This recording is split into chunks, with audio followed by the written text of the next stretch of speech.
Hi guys! Update lang tayo ng pagmumukha ko. Wala lang.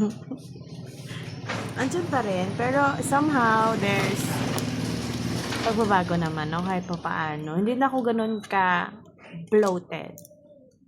So, yung face ko, gano'n na. Pag ganun na. And, buti na lang, hindi siya nagsasag talaga. So, technique dyan, para hindi magsag yung skin.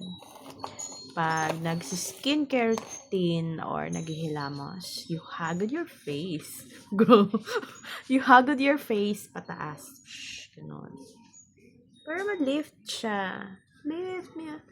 Oy, ito yung napapansin ko before. Yung, nung bloated ako, ganito talaga siya. Kahit, ano siya. So, parang, na-minimize siya kasi nga, hindi, dati pa ganon.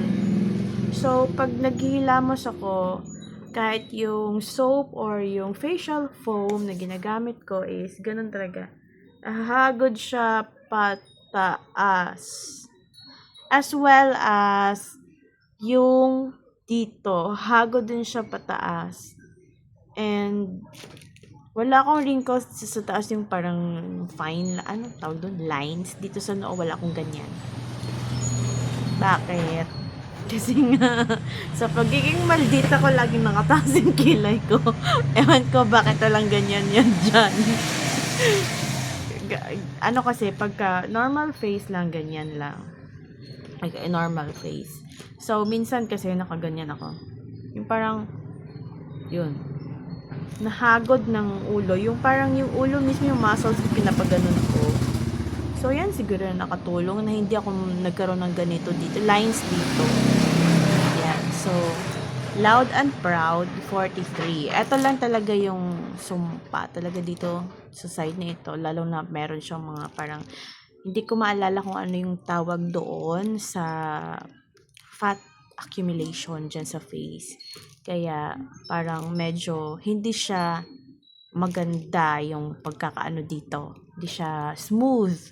Dito kasi, ayan, kikita natin. Pero, andyan na yan, normal na kasi yung filter ng phone. Wala na ako magagawa dyan. So, lumalabas ang tunay kong mukha kapag ka naarawan talaga ako. Like, yung kanina na video ko na 2 p.m.